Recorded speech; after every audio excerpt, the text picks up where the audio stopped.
नमस्कार, black and white में आपका स्वागत है। आपके साथ मैं हूं अंजना ओम कश्यप। नमस्कार, मैं हूं अंजना 2.0 और मेरी तरफ से भी खबरों के इस विश्लेषण में आपका स्वागत है। आज सबसे पहले हम आपको भारत और पाकिस्तान में वास्तविक फर्क दिखाएंगे। एक तरफ व्हाइट है, दूसरी तरफ ब्लैक। एक तरफ आतंकवाद के पीड़ित हैं, दूसरी तरफ आतंकवाद के पालनहार। एक तरफ आतंकवाद से लड़ने वाले हैं, दूसरी तरफ आतंकवाद को पोषण देने वाले हैं। और यही फर्क है कि मोदी पीड़ितों के बीच जा रहे हैं, क्योंकि प्रधानमंत्री नरेंद्र मोदी के लिए पीड़ित उनके अपने हैं और शहबाज शरीफ एंड पूरी टीम आतंकवादियों की रैली उनके जनाजे में जा रही है, क्योंकि आतंकी उनके अपने हैं। एक तरफ सर्वे भवंतु सुखिना कहने वाली सोच है, तो दूसरी तरफ दुनिया का विनाश चाहने वाली विचारधारा। एक तरफ भारत के प्रधानमंत्री हैं जो अपने लोगों के बीच जाते हैं, पहलगांव के पीड़ितों का दर्द बांट रहे हैं। दूसरी तरफ पाकिस्तान के प्रधानमंत्री जो मुस्लिम देशों में जाकर अपना दर्द सुना रहे हैं। भारत के मंत्री अपनी सेना के साथ हैं, पाकिस्तान के मंत्री आतंकियों के साथ। यही मूल अंतर है भारत और पाकिस्तान में, जिसका आज हम एक ब्लैक एंड व्हाइट विश्लेषण करेंगे। इसके बाद आपको बदलता हुआ इतिहास और चमकते भविष्य की वो तस्वीर दिखाएंगे जिसे देखकर आपको बहुत गर्व होगा। ये तस्वीर है भारत के स्पेशल 17 की, जो पाकिस्तान के लिए एक नया खतरा है। पुणे के खड़कवासला में राष्ट्रीय रक्षा अकादमी यानी एनडीए में एक ऐतिहासिक पल आया। 75 साल बाद पहली बार 17 महिला कैडेट्स के समूह को एनडीए से ग्रेजुएशन की डिग्री मिली है। ये पल इसलिए खास है क्योंकि 2021 में कोर्ट ने लड़कियों को एनडीए में शामिल होने की इजाजत दी थी। इसके बाद 2022 में पहली बार 17 महिला कैंडिडेट्स एनडीए में आई थी, जो आज ग्रेजुएट होकर देश की सेवा के लिए तैयार है। और मेरी एआई वर्जन, आज आपके पास कौन सी खबर है? अंजना, हमारे दर्शकों ने देश में बहुत से पलटीबाज नेता देखे होंगे। वो बार बार अपनी बातों से पलट जाते हैं, लेकिन आज हम इस पलटीबाजी के अंतर्राष्ट्रीय चैंपियन नेता के बारे में बताएंगे, जिनके बड़बोलेपन और फैसलों से पलटने की आदत का डंका पूरी दुनिया में बज रहा है। इस नेता का नाम है डोनाल्ड ट्रंप, जो पिछले 130 दिन में अपने 11 फैसले पलट चुके हैं। यानी लगभग हर 11 दिन में उन्होंने अपना एक फैसला तो पलट ही दिया। आज हम ट्रंप को पिछले 3 दिन में लगे 3 झटकों के बारे में भी बताएंगे, जिससे उनकी साख को तगड़ा बट्टा लगा है। ब्लैक एंड व्हाइट में हम सबसे पहले उस फर्क की बात करते हैं जो भारत को आगे ले जा रहा है और पाकिस्तान को एक आतंकी मुल्क बना चुका है। शास्त्र कहते हैं कि एक राजा की नीयत न्याय और प्रजा की रक्षा के हित में होनी चाहिए। उसे अपने राज्य की रक्षा करनी चाहिए, न्याय करना चाहिए और प्रजा का कल्याण करना चाहिए। जब से पहलगांव का अटैक हुआ है, प्रधानमंत्री नरेंद्र मोदी यही कर रहे हैं। ये 2 तस्वीरें देखिए, आपको फर्क साफ नजर आएगा। एक तरफ भारत के प्रधानमंत्री हैं जो अपने लोगों के बीच पहलगांव के पीड़ितों का दर्द बांट रहे हैं। दूसरी तरफ पाकिस्तान के प्रधानमंत्री जो मुस्लिम देशों में जाकर अपना दर्द सुना रहे हैं। दरअसल कटोरा लिए भीख मांग रहे हैं कि इस्लाम के नाम पर जुड़ जाओ, हमारी कुछ मदद कर दो। जो बता रहे हैं कि भारत ने कितना मारा, ब्रह्मोस से मारा। मोदी आज कानपुर के शुभम द्विवेदी के परिवार वालों से मिलने गए। शुभम को पहलगांव में आतंकियों ने उनकी पत्नी के सामने मार दिया था। पीएम आज इस परिवार से मिले, सिर झुकाकर उनके सामने प्रणाम किया। एक और फर्क है, पाकिस्तान के नेता आतंकियों के साथ है। कल ही हमने आपको ये तस्वीरें दिखाई थी ना। देखिए कैसे पाकिस्तान में आतंकियों और राजनेताओं का एक गठबंधन चल रहा है, गठबंधन की सरकार, जहां रैलियों में पाकिस्तान में शासन करने वाली मुस्लिम लीग नवाज के नेता मंत्री सभी मौजूद हैं और साथ में है आतंकी हाफिज सईद का बेटा, आतंकी सैफुल्ला, जो कि पहलगांव का मास्टरमाइंड है। देखिए पाकिस्तान के मंत्री कहां है, भारत के मंत्री कहां। भारत के मंत्री अपनी सेना के साथ खड़े हैं, अपनी आवाम के साथ खड़े हैं। पाकिस्तान के मंत्री आतंकियों के साथ। राजनाथ सिंह आपको दिख रहे हैं आईएनएस विक्रांत पटेल, जिसकी तैनाती से कराची के पास समंदर में थी। और गृह मंत्री अमित शाह जम्मू कश्मीर के उन इलाकों में थे जिन्हें पाकिस्तान ने निशाना बनाया। भारत और पाकिस्तान के नेताओं का यही फर्क आपको आज हम बताना चाहते हैं। ये तो हम बता रहे हैं कि पाकिस्तान के मंत्रियों को आतंकियों की फिक्र है, उनकी फौज को भी आतंकियों की फिक्र है, इसीलिए वो आतंकियों की रैली में भी जाते हैं, आतंकियों के जनाजे में उनके लिए गुलदस्ते भी भेजते हैं, जबकि भारत के मंत्रियों को अपने लोगों की फिक्र है। फर्क भारत और पाकिस्तान का यही फर्क भारत को एक प्रोग्रेसिव यानी आगे बढ़ने की सोच वाला देश बनाता है और पाकिस्तान को एक आतंकी जिहादी मुल्क बनाता है।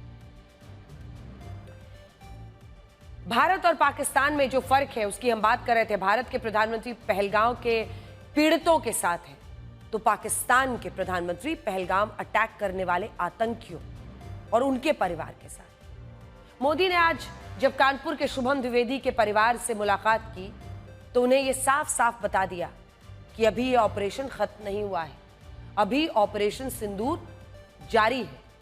शुभम की पत्नी अशन्या द्विवेदी के सिर पर हाथ रखकर कहा है कि उनके सिंदूर का बदला भारत ने लिया है और अभी यह लड़ाई खत्म नहीं हुई है। 31 साल के बिजनेसमैन शुभम द्विवेदी इसी साल 12 फरवरी को विवाह के बंधन में बंधे थे। कश्मीर में पूरा परिवार जिसके साथ वो छुट्टियां मनाने के लिए गए थे, लेकिन पहलगाम में आतंकियों ने शुभम का धर्म पूछा। जब पता चला हिंदू है तो गोली मार दी। आज प्रधानमंत्री मोदी ने शुभम की पत्नी से इस घटनाक्रम की पूरी जानकारी डिटेल्स दी। शुभम की पत्नी से आतंकियों ने कहा था कि वो इन्हें इसलिए छोड़ रहे हैं ताकि वो अपनी सरकार को बता सके कि वहां क्या हुआ। इसीलिए प्रधानमंत्री नरेंद्र मोदी ने ऑपरेशन सिंदूर चलाया और इन महिलाओं के सिंदूर का बदला लिया। शुभम की पत्नी से आज तक ने खास बातचीत की है। आज उन तमाम लोगों को जो इस ऑपरेशन सिंदूर पर सवाल उठा रहे हैं उनको और पाकिस्तान के आतंकियों को, पाकिस्तान की फौज को, पाकिस्तान के हुक्मरानों को कानपुर के शुभम द्विवेदी की पत्नी की बात सुननी चाहिए और उनके मोदी और उसी के साथ उनके मोदी जी ने जो कहा उसका मतलब भी समझना चाहिए। एक इम्पॉर्टेंट मोमेंट आपके लिए, प्रधानमंत्री नरेंद्र मोदी से आप पूरे परिवार की मुलाकात हुई, कैसी मुलाकात थी, क्या रहा? हम बेसिकली पूरा परिवार उनको धन्यवाद देना चाहता था। हमारा मिलने का रीज़न सबसे बड़ा यही था कि हम उनको बता पाएँ कि सिर्फ वो जो ये लड़ाई कर रहे हैं ना, उसमें वो अकेले नहीं है। जो जितनी फैमिलीज़ इससे इफ़ेक्ट हुई है, जितने 26 परिवार इस जो विक्टिम परिवार है वो उनके साथ खड़ा है, ये बताने के लिए हम लोग उनसे मिले थे। इसमें जैसे ही हम उनसे मिले, पापा ने सबसे पहले और हम लोगों ने उनसे धन्यवाद दिया कि इस ऑपरेशन के लिए और जो आतंकवाद के खिलाफ आप जो कर रहे हो। उन्होंने बोला ये सिर्फ शुरुआत है और अभी ये लड़ाई लंबी है, लंबी खिंचेगी ये लड़ाई। हम देख पा रहे थे कि वो कितने इमोशनल खुद थे। वो पता चल रहा था उनके हाव भाव से कि वो बार बार हाथ जोड़ के हमसे बोल रहे थे कि ये हम बहुत दुखी हैं, पूरा देश बहुत दुखी है। उन्होंने पापा के कंधे पे हाथ रख के भी बोला कि आपका दुख बहुत बड़ा है, लेकिन ये देश और हम सब आपके साथ खड़े हैं, ये बोला उन्होंने। इसके अलावा उन्होंने इंसिडेंट से रिलेटेड मुझसे जो भी चीज़ें थी वो पूछी।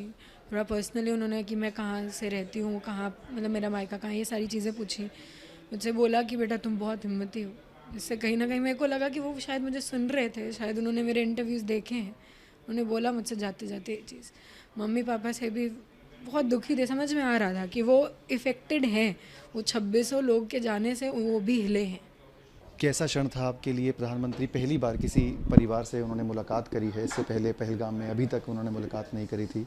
आपसे मुलाकात करी, आपका दर्द बांटा, आपके परिवार के लिए कैसा क्षण है, आप कैसा महसूस करते हैं? एक जब घर का बड़ा सर पे हाथ रखता है ना, बस ये वही था। ये मेरे लिए वही फीलिंग थी कि एक देश का मतलब प्रधानमंत्री जो आज हमारे घर मतलब हमसे मिल के, हमारे घर वालों से मिल के हमें कह रहा है कि हम सब खड़े हैं, हम पूरा देश आपके साथ खड़ा है। तो ये वही मतलब है कि वो लिटरली शायद वो सर पे हाथ नहीं रख पाए, लेकिन उनका रीज़न यही था कि हम आपके पास खड़े हैं, आपके साथ खड़े हैं। सुना आपने शुभम द्विवेदी की पत्नी को। आज एक तरह से पाकिस्तान पर भारत की तरफ से एक ट्रिपल अटैक भी हुआ है। भारत की टॉप पॉलिटिकल लीडरशिप के 3 बड़े नेता आज पाकिस्तान के खिलाफ हमलावर थे। प्रधानमंत्री मोदी आज पहले बिहार फिर कानपुर में थे।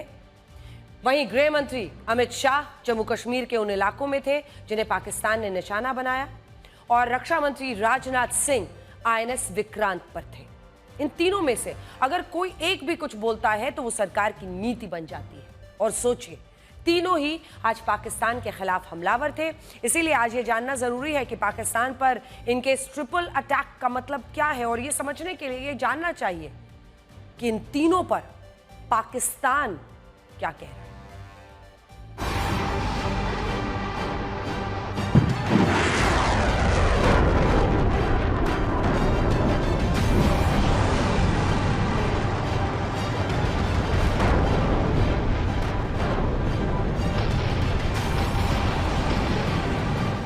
अभी तो हमारी सेनाओं ने अपनी आस्तीनें पूरी मोड़ी भी नहीं की।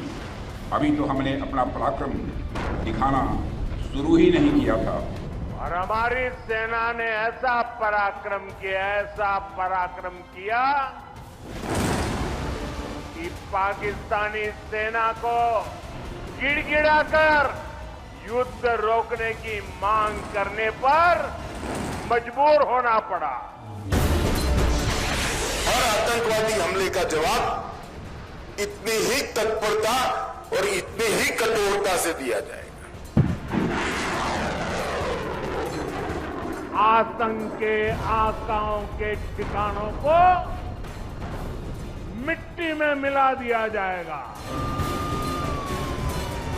हम आतंकवाद के खिलाफ हर उस तरीके का इस्तेमाल करेंगे जो पाकिस्तान सोच सकता है, मगर हम उन तरीकों का भी इस्तेमाल करेंगे जो पाकिस्तान कभी सोच भी नहीं सकता। किसी भी प्रकार का आक्रमण भारत सहन नहीं करेगा। इसका सटीक और इससे भी बुलंद जवाब दिया जाएगा।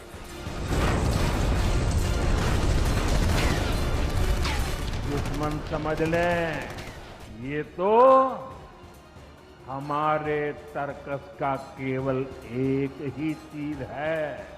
अब तक जो हुआ वह तो वार्म अप था। अगर पाकिस्तान से फिर यदि कोई जरूरत की, अभी भगवान ही जानता है कि पाकिस्तान का क्या होगा। दुश्मन कहीं भी हो, हाँक दिया जाएगा। जो भी हमारा नुकसान करने का प्रयास करेगा उसको मुंह तोड़ जवाब भी दिया जाएगा। भारत अब सहन नहीं करता है, भारत अब सीधा जवाब देता है।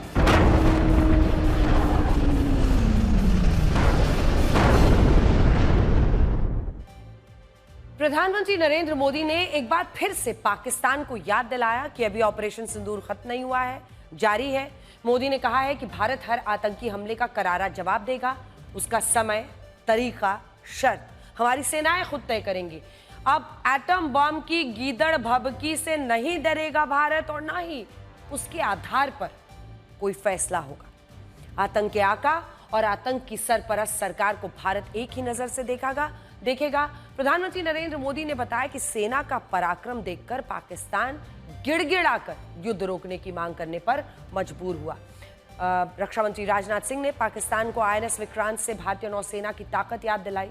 कहा कि अगर नेवी फॉर्म में आती तो पाकिस्तान के 4 टुकड़े होते। राजनाथ सिंह ने पाकिस्तान से डिमांड कर दी कि वो हाफिज सईद, मसूद अजहर को भारत को सौंपे। गृह मंत्री अमित शाह जम्मू कश्मीर के पुंछ में थे। उन्होंने ये साफ किया कि भारत हर आतंकी हमले का जवाब देगा, कठोरता से देगा। सिंधु जल समझौते पर कहा कि खून और पानी एक साथ नहीं बह सकता। BSF ने पाकिस्तान की 118 चौकियां नष्ट की थी। गृहमंत्री ने कहा है कि पाकिस्तान को BSF से मिले इस झटके से उबरने में कई साल लग जाएंगे। देखिए, पाकिस्तान के लिए सबसे कड़ा संदेश प्रधानमंत्री मोदी ने ही दिया है।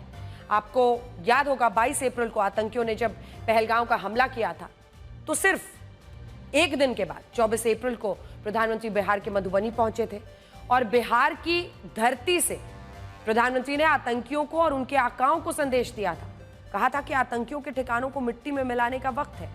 मोदी ने साफ कहा कि आतंकियों को उनकी कल्पना से बड़ी सजा मिलेगी। मोदी ने आतंक के खिलाफ ऑपरेशन सिंदूर चलाया। 7 मई को पाकिस्तान के 9 आतंकी ठिकानों पर हमला किया। यहीं से ब्रह्मोस दागी, लश्कर जैश के हेडक्वार्टर्स तबाह किए, 100 से ज्यादा आतंकी मार गिराए अभी तक पाकिस्तान के आतंकी रो रो कर बता रहे हैं कि कैसे उनके आतंकी भाइयों की मौत भारत के हमले में हुई है। हालांकि इसके बाद पाकिस्तान ने जब 2 दिन तक लगातार ड्रोन अटैक किया तो भारत ने पाकिस्तान के मिलिट्री बेस को तबाह कर दिया। आज जब मोदी वापस बिहार में गए तो उन्होंने ये बात याद दिलाई कि कैसे 1 महीने पहले उन्होंने बिहार से आतंकवादियों को मिट्टी में मिलाने का ऐलान किया था। प्रधानमंत्री ने कहा कि अगर आतंक का फन फिर उठेगा तो भारत उसे फिर कुचल देगा। बहुत ध्यान से मोदी की चेतावनी सुन। मैं बहुत स्पष्ट शब्दों में कहना चाहता हूं, जिन्होंने ये हमला किया है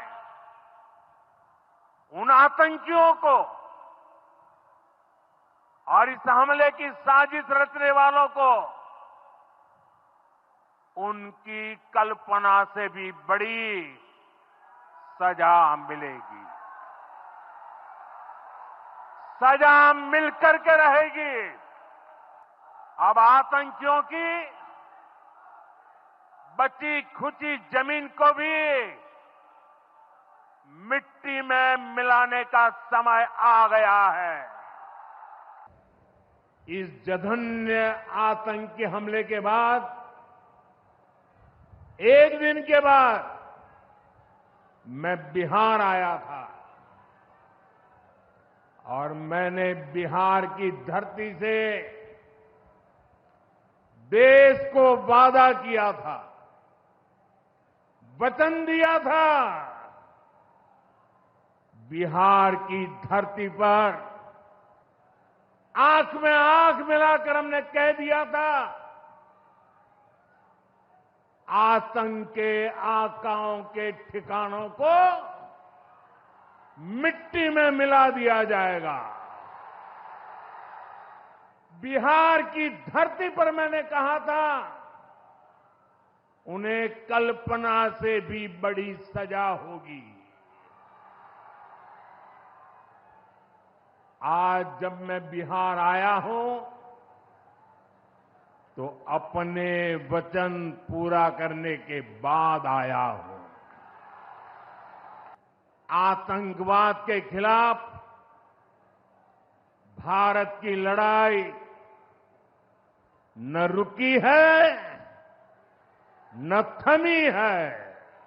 आतंक का फन अगर फिर उठेगा तो भारत उसे बिल से खींचकर कुचलने का काम करेगा।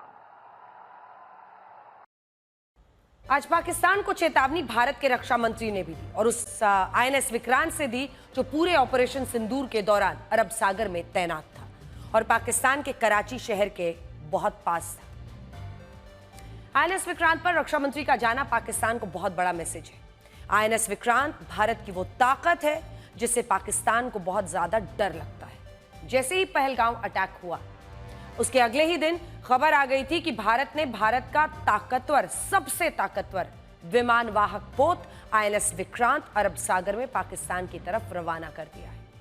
इसके बाद भारतीय नौसेना ने सफलतापूर्वक एक एंटी शिप मिसाइल का परीक्षण भी किया था। लगातार युद्धाभ्यास हो रहा था।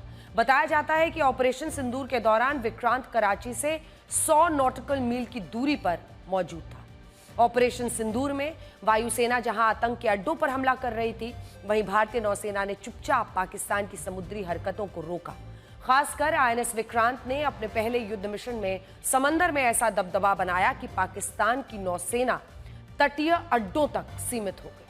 आईएनएस विक्रांत की स्थिति ऐसी थी कि वो कराची, ग्वादर, पाकिस्तान के प्रमुख नौसैनिक अड्डों पर नजर रखे हुए था।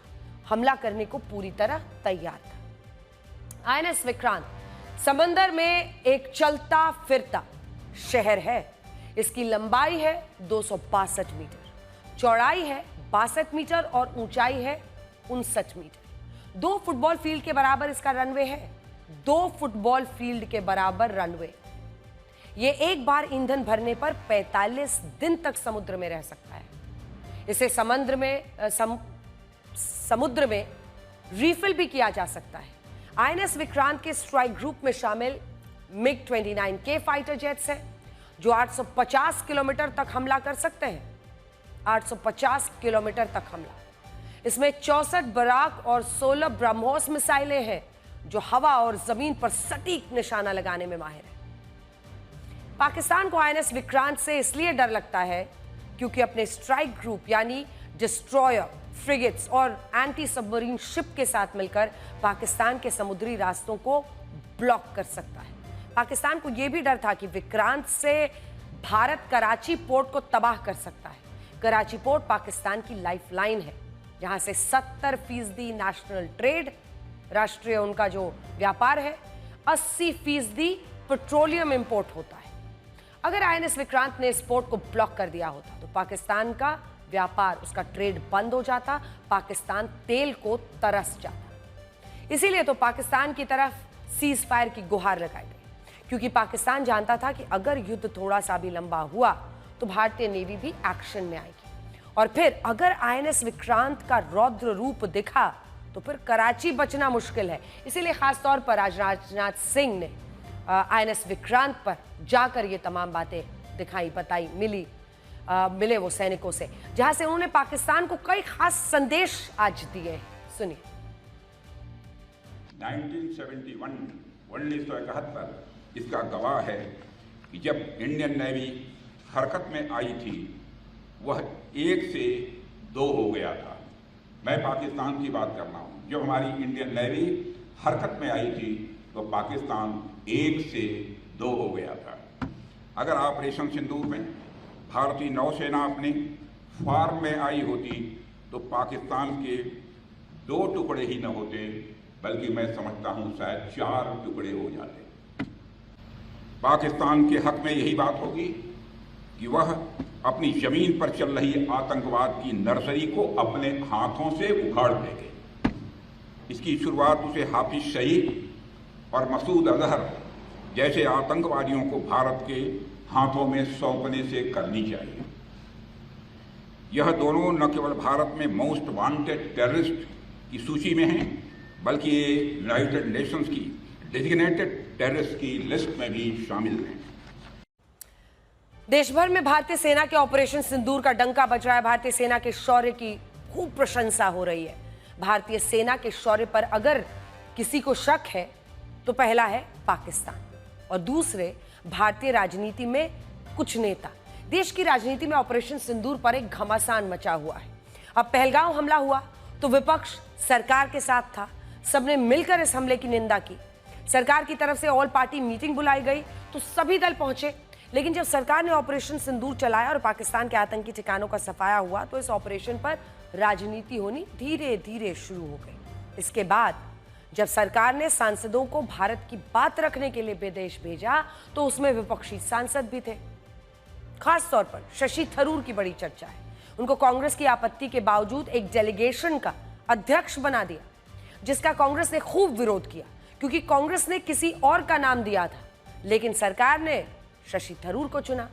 और थरूर भी बाहर जाकर खूब सुर्खियां बटोर रहे हैं, लगातार हेडलाइंस में छाए हैं, मोदी सरकार की तारीफ कर रहे हैं, सर्जिकल स्ट्राइक की तारीफ कर रहे हैं। यही बात कांग्रेस पार्टी को शायद नागवार गुजर रही है और शशि थरूर को लेकर एक अलग पॉलिटिक्स शुरू हो गई है। दूसरी तरफ कांग्रेस के नेता ऑपरेशन सिंदूर पर सवाल भी उठा रहे हैं। इसी बहाने सरकार को घेर भी रहे हैं। कांग्रेस इस बात को लेकर परेशान है कि पाकिस्तान के साथ इस 4 दिन के युद्ध में भारत ने कितने राफेल फाइटर जेट्स खो दिए, जबकि एयरफोर्स कह चुकी है कि ये ऑपरेशनल डिटेल्स है, इन्हें जानने का मतलब नहीं है। वैसे भी कांग्रेस पार्टी ये जानकर क्या कर लेगी कि कितने फाइटर जेट गिरे हैं। ये सवाल इसलिए पूछ रही है बीजेपी क्योंकि उनका बार बार ये आरोप है कि जब सेना जितनी जानकारी दे सकती है दे रही है, तो आप जानबूझकर क्यों उस तरफ जा रहे हैं। आज जब पाकिस्तान दुनिया में घूम घूम कर खुद ही बता रहा है कि उसका कितना नुकसान हुआ, फिर भारत का उद्देश्य तो पूरा हो गया ना। कांग्रेस इस डिटेल में क्यों नहीं जा रही कि कितने आतंकियों के ठिकाने नष्ट हुए, कितने आतंकी मारे गए। शहबाज शरीफ वहां जाकर क्यों रो रहा है और बता रहा है कि नमाज के पहले हमने सोचा था हम हिट करेंगे, लेकिन उससे पहले ही इंडिया ने हमारे एयरबेसेस तबाह कर दिए। नूर खान एयरबेस से लेकर तमाम एयरबेसेस की चर्चा कर रहा है, अलग अलग मुस्लिम देशों में जाकर। ये पूरा वही टूल किट है जो भारत की सर्जिकल और बालाकोट एयर स्ट्राइक पर सवाल उठा रहे थे। तब सबूत मांग रहे थे, अब सबूत दे दिए हैं, तो इनके सवाल है कि नुकसान कितना हुआ। इसीलिए ये पाकिस्तान के हीरो बने हुए हैं। जो नेता भारत के इस ऑपरेशन पर भारत में सवाल उठाता है वो तुरंत पाकिस्तान में हीरो बन ही जाता है। अब कांग्रेस का नया सवाल है। असल में कुछ दिन पहले अखबार में खबर छपी कि ऑपरेशन सिंदूर की सफलता दिखाने के लिए बीजेपी घर घर सिंदूर पहुंचाएगी। 4 जून को जब मोदी सरकार के इस तीसरे कार्यकाल का 1 साल पूरा होगा तो बीजेपी सिंदूर घर घर तक पहुंचाएगी। इस पर राजनीति शुरू हो गई। कांग्रेस ने कहा कि यह सेना के शौर्य का राजनीतिकरण है, लेकिन अब बीजेपी ने कह दिया है कि यह खबर फेक है, उसकी ऐसी कोई योजना है ही नहीं। एक ब्याहता हूं तो एक बात तो अच्छी तरह से जानती हूं कि औरत अपनी मांग में सिर्फ अपने पति के नाम का सिंदूर भरती है, क्योंकि वो सुहाग की निशानी होता है, सौभाग्य की निशानी है। किसी भी ऐरे गहरे नत्थु खेरे का दिया हुआ सिंदूर थोड़ी मांग में भर लेंगी हिंदुस्तान की ब्याहताएं। और कौन है ये लोग जो सिंदूर लेकर आएंगे? किसको दी है जिम्मेदारी मोदी जी ने? बीजेपी तो एक से एक गुंडे और मवालियों से भरी पड़ी है। कौन लाएगा सिंदूर? वो बलिया वाले बब्बर सिंह, या हाईवे वाले मनोहर लाल धाकड़, या मध्य प्रदेश में भद्दे गंदे नाच के शौकीन कमल रघुवंशी, या फिर रेप के मामले में सजा काट रहे कुलदीप सिंह सेंगर, या पॉक्सो में दोषी पाए गए इनके विधायक रामदुलार गौंड? कौन लाएगा सिंदूर? जब ये एक से एक लफंगे आपके घर सिंदूर लेकर आएंगे आपकी पत्नियों के लिए, आपकी बहुओं के लिए, आपकी बेटियों के लिए, तो आप क्या करिएगा? क्योंकि इन्हीं तरह के लीचड़ों से बीजेपी भरी पड़ी है और इन्हीं को जिम्मेदारी दी है मोदी जी ने सिंदूर बांटने की। सिंदूर सनातन संस्कृति में समर्पण की, प्रेम की, हर परिस्थिति में एक दूसरे के साथ खड़े रहने की, एक दूसरे के पूरक होने की निशानी है। सिंदूर का मान ना रखने वाले सिंदूर को तो बख्श देते, उसका भी मखौल बना डाला। राहुल गांधी पूछते हैं कितने रफाल गिराए, रमेश पूछते हैं कितने रफाल गिराए, रेवंत रेड्डी पूछते हैं बताओ कितने रफाल गिराए।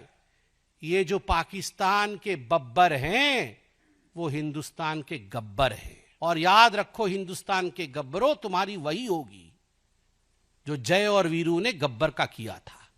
आप सोच के जरा देखिए, कभी भी राहुल गांधी ने यह नहीं पूछा कि कितने पाकिस्तान के एयरबेस ध्वस्त हुए, कभी भी यह नहीं पूछा कितने आतंकी अड्डे ध्वस्त हुए, कभी भी यह नहीं पूछा कि कितने आतंकवादी मारे गए। पूछा तो केवल इतना कि कितने हवाई जहाज हिंदुस्तान के गिरे। आज देश जानता है कि कांग्रेस में भी 2 फाड़ है। एक वो कांग्रेस जो पाकिस्तान का समर्थन कर रही है, और कांग्रेस के अंदर भी कुछ ऐसे नेता हैं जो देश के लिए आवाज उठाना तो चाहते हैं किंतु आपके कारण उठा नहीं पा रहे।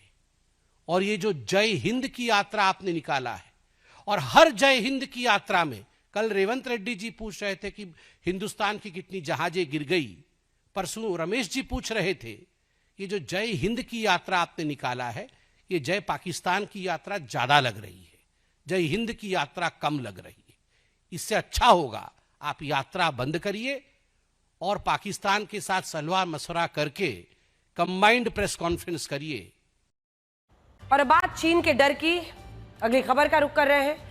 आपको याद होगा कि 8, 9 और 10 मई को जब पाकिस्तान ने भारत पर हवाई हमले किए थे तो पाकिस्तान की तरफ कुछ मिसाइलें भी फायर की गई थी। इनमें से एक थी चीन की बनी PL-15E मिसाइल, जो कि एक आधुनिक हवा से हवा में मार करने वाली मिसाइल है। लेकिन भारत के एयर डिफेंस सिस्टम ने इस मिसाइल को भी मार गिराया था। बाकायदा मिसाइल के मलबे को भारतीय वायुसेना ने प्रेस कॉन्फ्रेंस में पूरी दुनिया को दिखाया था।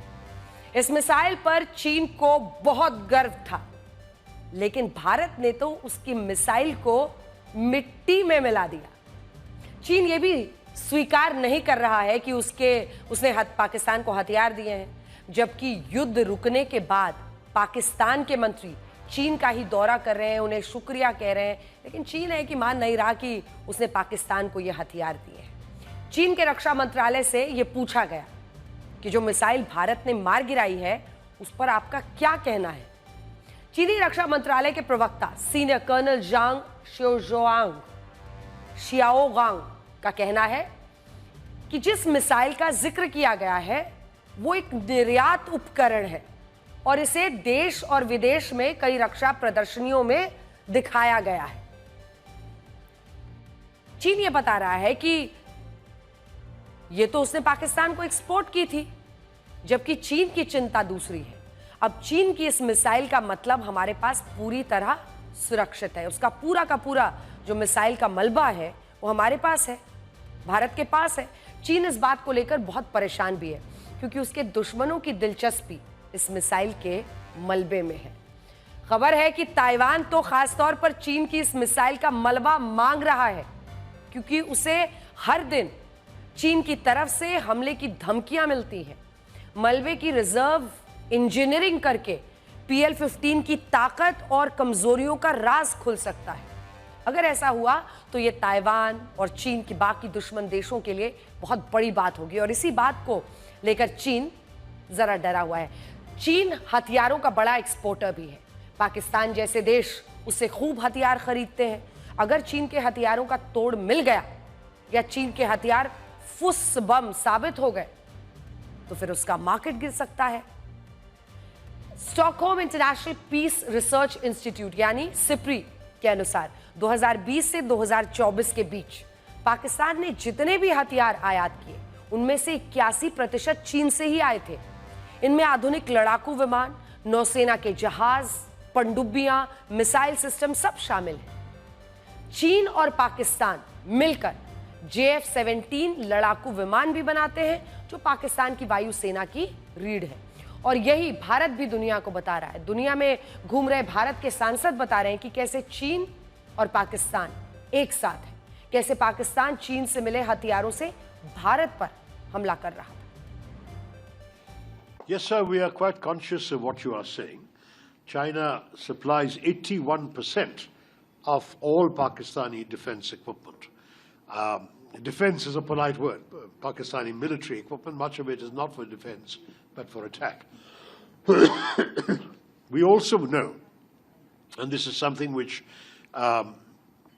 we respect, every sovereign country has the right to do this, that the single largest project in China's Belt and Road Initiative is in Pakistan, the so-called China-Pakistan Economic Corridor, which is a corridor, a highway connecting China to a port in southwestern Pakistan that permits goods to be transported relatively quickly and economically to western China. So we are aware of that. And our concern is not with the rights of the Pakistani people to pursue development. Of course, they may do so, including with the partnership with China. Our quarrel is only with the perpetration of terror against us. If that will stop, the rest won't matter. We will pursue our own development, and we will happily leave Pakistan alone to pursue their development. With the blessings and help of China, no problem. But not when it comes to terrorism. तो चीन और चीन की भी पोल साथ में ही पाकिस्तान के खुल रही है। अब बात नारी शक्ति की। ऑपरेशन सिंदूर में भी नारी शक्ति की ताकत पूरे हिंदुस्तान ने देखी। अब भारत की सेना में काम करने की इच्छुक महिलाओं के लिए अच्छी खबर है। पुणे के खड़कवासला में राष्ट्रीय रक्षा अकादमी यानी NDA में एक ऐतिहासिक पल आया। 75 साल बाद पहली बार 17 महिला जो कैडेट्स हैं उनके समूह को NDA से ग्रेजुएशन की डिग्री मिली है। ये पल इसलिए खास है क्योंकि 2021 में कोर्ट ने लड़कियों को NDA में शामिल होने की इजाजत दी थी। इसके बाद 2022 में पहली बार ये 17 महिला कैडेट्स NDA में आई थी और सभी 17 अब ग्रेजुएट हो रही हैं, देश की सेवा के लिए तैयार हैं। खुशी का एक ऐसा लम्हा है जिससे हर दिल गर्मजोशी से भर जाता है बस इनके हौसले को देखकर। ये दिन भारत के इतिहास में नारी शक्ति के प्रदर्शन के रूप में हमेशा याद किया जाएगा, क्योंकि पहली बार 17 महिला कैडेट्स ने 300 से अधिक पुरुष कैडेट्स के साथ राष्ट्रीय रक्षा अकादमी यानी NDA में से ग्रेजुएशन किया। शुरुआत है, 17 है, लेकिन एक शुरुआत तो है। ये 17 महिलाएं भारतीय थल सेना, नौसेना, वायुसेना में शामिल होकर देश की तीनों सेनाओं का गौरव बढ़ाएंगी। सैन्य मोर्चे पर नारी शक्ति का हौसला आज भले बुलंद हो, लेकिन महिलाओं की सेना में अपनी जगह बनाने की यात्रा बहुत लंबी है। कहा जाता है कि 1888 में पहली बार इंडियन मिलिट्री नर्सिंग सर्विस के जरिए सेना में महिलाओं ने दस्तक दी थी, जिसके करीब 100 सालों के बाद 1992 में महिलाओं को शॉर्ट सर्विस ऑफिसर के तौर पर सेना की सेवा का मौका मिला। 2008 वो साल था जब सेना शिक्षा कोर, आर्म्ड मेडिकल कोर और मिलिट्री के लीगल ब्रांच में महिलाओं को एंट्री मिली। लेकिन 2015 सेना में नारी शक्ति के लिहाज से एक मील का पत्थर साबित हुआ। इस साल भारतीय वायुसेना ने महिलाओं को फाइटर जेट पायलट के रूप में एयरफोर्स में शामिल करने का फैसला किया। फिर 2020 आया, जिसने सेना के दरवाजे पूरी तरह महिलाओं के लिए खोल दिए।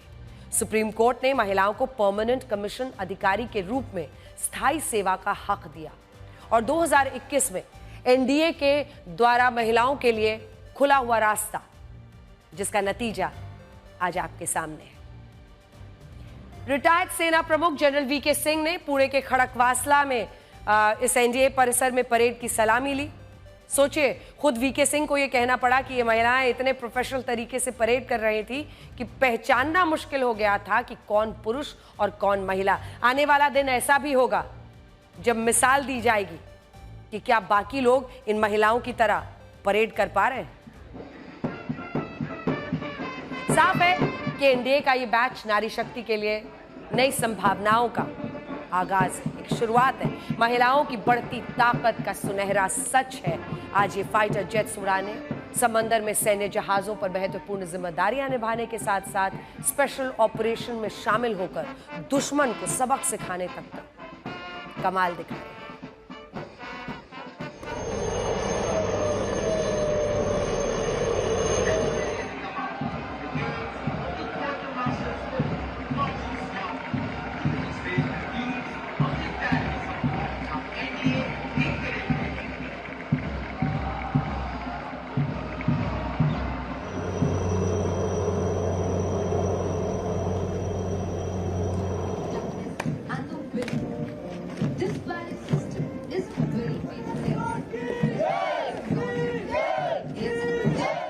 बहुत एक्साइटिंग मोमेंट है। पेरेंट्स को प्राउड किया है, अपने डिविजनल ऑफिसर्स को प्राउड किया है। मेरा मेन मुद्दा था इस अचीवमेंट को डेडिकेट करना कि जो फीमेल ऑफिसर्स हैं जिनने हमारे लिए बहुत सारा स्ट्रगल किया है, उनके लिए मैं डेडिकेट करूँगी अपनी अचीवमेंट और उनकी लेगेसी कैरी फॉरवर्ड करना ही IMA में मेरा सोल है।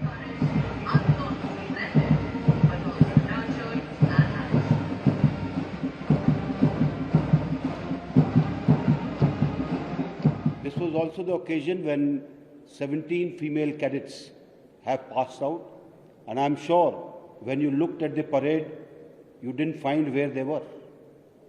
They were part and parcel of the entire lot of cadets who were there. And that is a difference which is worth noting. और अब हम आपको पलटीबाजी के अंतर्राष्ट्रीय चैंपियन नेता के बारे में जरा बताना चाहते हैं। आपने भारत में बहुत से पलटीबाज नेता देखे होंगे जो बार बार अपनी बातों से पलट जाते हैं, लेकिन डोनाल्ड ट्रंप ने यू टर्न के मामले में सबको पीछे छोड़ दिया है और उनके बड़बोलेपन और फैसलों से पलटने का डंका पूरी दुनिया में अब बज रहा है। ट्रंप पिछले 130 दिन में अपने 11 फैसले पलट चुके हैं, यानी लगभग औसतन एवरेज निकालिए हर 11 दिन में 11 दिन बीतते नहीं है और उनका एक फैसला तो पलट ही गया। कई बार उन्होंने एक तरफा फैसले लिए तो कुछ फैसले ऐसे रहे जो उनके करीबियों या आम लोगों को पसंद नहीं आए और उन्हें विरोध का सामना करना पड़ा।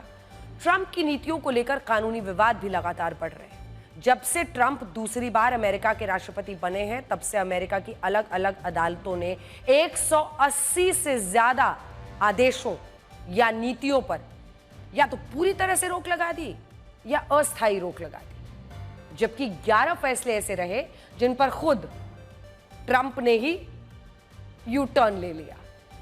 जो फैसले अमेरिका की कोर्ट ने पलटे, उन्हें जन्म से अमेरिका का नागरिकता पाने का अधिकार खत्म करना, सरकारी कर्मचारियों की सामूहिक बर्खास्तगी जैसे आदेश शामिल थे। ट्रंप ने radio channel voice of America की पेरेंट कंपनी USAGM का कॉन्ट्रैक्ट कैंसिल कर दिया है, जिसे एक अदालत ने अवैध ठहरा दिया।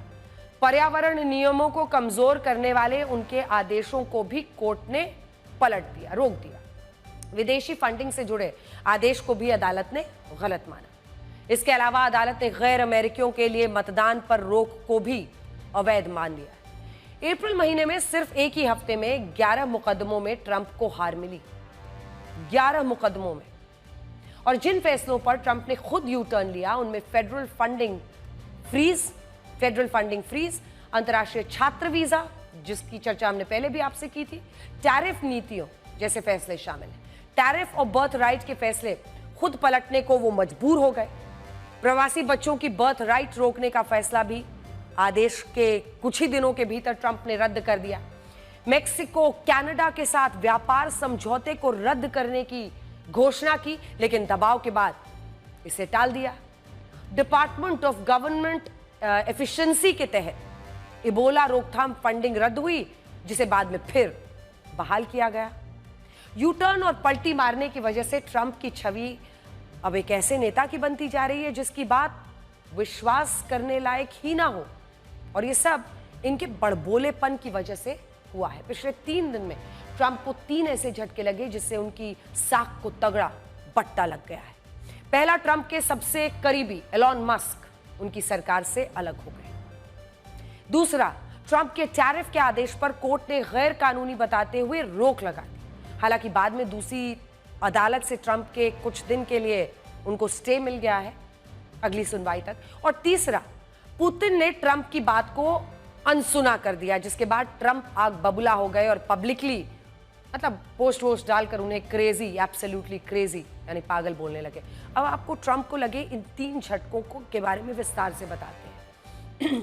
ट्रंप के परम मित्र मस्क का भी उनसे मोह भंग हो चुका है। 6 महीने में ही उनके रास्ते अलग हो चुके हैं। कुछ दिन पहले तक एलॉन मस्क और डोनाल्ड ट्रंप एक ही थाली में खाना खाते थे, मतलब ये दोस्ती के लिए मुहावरा कहा जाता है। डोनाल्ड ट्रंप उन्हें हर बैठक में बुला रहे थे, यहां तक कि विदेशी राष्ट्राध्यक्षों से ट्रंप की फोन पर बातचीत में कई बार एलॉन मस्क शामिल होते थे। एलॉन मस्क और ट्रंप की दोस्ती इतनी भर नहीं थी, वो ट्रंप के ओवल ऑफिस में भी साथ थे, उनकी कैबिनेट मीटिंग्स में थे, राष्ट्रपति के आधिकारिक विमान एयरफोर्स 1 में भी थे। एलॉन मस्क उनकी शपथ में भी शामिल हुए थे, आपको याद होगा। संसद में ट्रंप के पहले संबोधन के दौरान भी थे। वहां तो ट्रंप ने एलॉन मस्क की मेहनत की जमकर तारीफ भी की थी।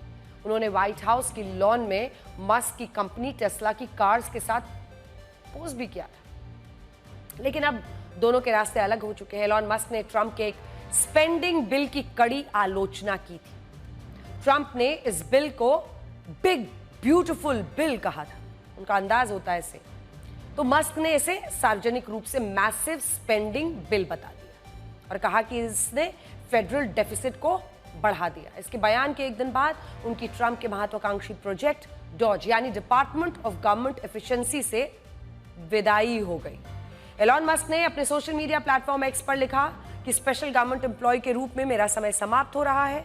इस मौके के लिए राष्ट्रपति ट्रंप का धन्यवाद। दरअसल ट्रंप ने चुनाव जीतते ही सरकारी खर्चों में कटौती के लिए डॉज नाम से विभाग बनाया था और एलॉन मस्क को इसका हेड बनाया। ट्रंप ने डॉज को अमेरिका का आज का मैनहट्टन प्रोजेक्ट बताया था। ये बहुत बड़ी बात थी। मैनहट्टन प्रोजेक्ट अमेरिकी सरकार का वो प्रोजेक्ट था जिसके तहत अमेरिका ने परमाणु बम तैयार किया था। लेकिन सोचिए, अब एलॉन मस्क इस प्रोजेक्ट से अलग हो चुके हैं। ट्रंप ने कहा था कि यह विभाग नौकरशाही को क्लीन करने के मकसद से बनाया गया है। इससे काम ज्यादा होंगे और ब्यूरोक्रेसी और एफिशिएंट होगी, कम होगी साइज में। यह विभाग अमेरिकी सरकार के 566 लाख करोड़ रुपए के अनावश्यक खर्च और धोखाधड़ी को रोकने में कामयाब होगा। लेकिन यह विभाग शुरू से ही विवादों में घिर गया। सरकारी खर्चों में कटौती के साथ इसके सरकारी नौकरियों को भी कम करना शुरू कर दिया। इसका असर शिक्षा, स्वास्थ्य, सामाजिक कल्याण के कामों पर हुआ। इस विभाग का मकसद पूरा करने के चक्कर में गलत फैसले लिए गए, जिसका अमेरिका में विरोध शुरू हुआ। इसे लेकर अमेरिका के कई शहरों में विरोध प्रदर्शन हुए। अमेरिका की राजधानी वॉशिंगटन डीसी, न्यूयॉर्क जैसे शहरों में, चाहे वो टीचर्स हो, हेल्थ वर्कर्स हो, स्वास्थ्य क्षेत्र में काम करने वाले लोग, या संगठनों ने, जो तमाम एजेंसीज हैं, नॉन गवर्नमेंटल एजेंसी, सब ने रैलियां निकाली और ट्रंप के डॉज को लोकतंत्र विरोधी बताया। डॉज के चीफ के तौर पर एलॉन मस्क को भी विरोध का झटका झेलना पड़ा। डॉज चीफ के तौर पर मस्क की गतिविधियों का असर उनकी कंपनी टेस्ला पर पड़ा। इससे टेस्ला की प्रतिष्ठा को बहुत नुकसान हुआ। टेस्ला टेकडाउन जैसे आंदोलनों के दौरान अमेरिका, यूरोप में टेस्ला शोरूम के बाहर प्रदर्शन हो रहे थे, तोड़फोड़ हुई, कई जगह पर गाड़ियों को आग के हवाले किया गया। इसके बाद से ट्रंप और मस्क के संबंध जटिल होते चले गए, मतलब स्टेटस कॉम्प्लिकेटेड रिलेशनशिप। आखिरकार ट्रंप और मस्क एक साथ 12 अप्रैल को मायामी एयरपोर्ट पर एयरफोर्स 1 से उतरते हुए नजर आए थे और उस घटना को लगभग 50 दिन बीत चुके हैं। तब से दोनों एक मंच पर कहीं नजर नहीं आए।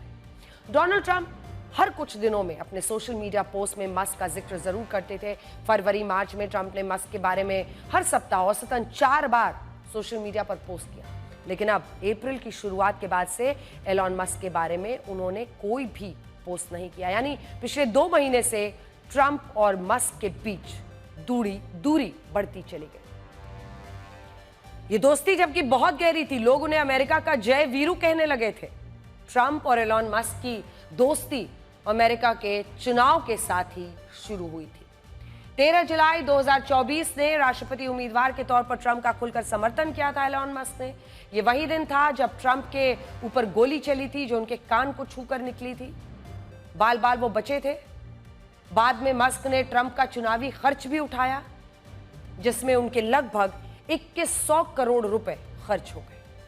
हालांकि अब भी ट्रंप एलॉन मस्क को मनाने की कोशिश कर रहे हैं, लेकिन अब उनकी वापसी मुमकिन नहीं लगती। इसीलिए ट्रंप चाहते हैं कि मस्क की विदाई ऐसी रहे जिससे दोनों की दोस्ती पर सवाल ना उठे।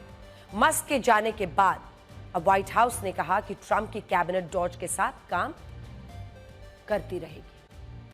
अब अगली खबर का रुख करते हैं। अब आपको एक ऐसी खबर दिखाएंगे जिसे ग्राहक होने के नाते आपको खुशी होगी। अक्सर आप खाने पीने के सामान में कंपनी के लेबल के झांसे में फंस जाते हैं। कई बार लेबल पर लिखा होता है कुछ और, निकलता कुछ और है।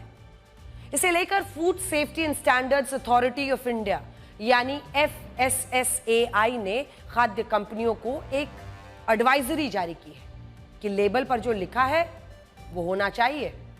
अब आप लोगों से झूठ बोलकर अपना प्रोडक्ट नहीं बेच सकते हैं। यानी अगर आप 100% प्योर, 100% शुद्ध, प्राकृतिक, ऑर्गेनिक, नेचुरल, ये सब गारंटी नहीं दे सकते तो लिख भी नहीं सकते, और अगर लिखा तो फिर कार्रवाई की जाएगी। इस तरह FSSAI ने खाद्य उत्पादनों पर 100% शब्द का इस्तेमाल करने पर रोक लगा दी है। ये आंकड़ा ना तो परिभाषित है और ना ही इसका कोई आधार है। चाहे 100% प्योर हो, 100% शुद्ध, 100% नेचुरल, 100% ऑर्गेनिक हो, ये शब्द ग्राहकों में गलत धारणा पैदा करते हैं। उन्हें लगता है कि बाकी प्रोडक्ट्स खराब या असुरक्षित हैं।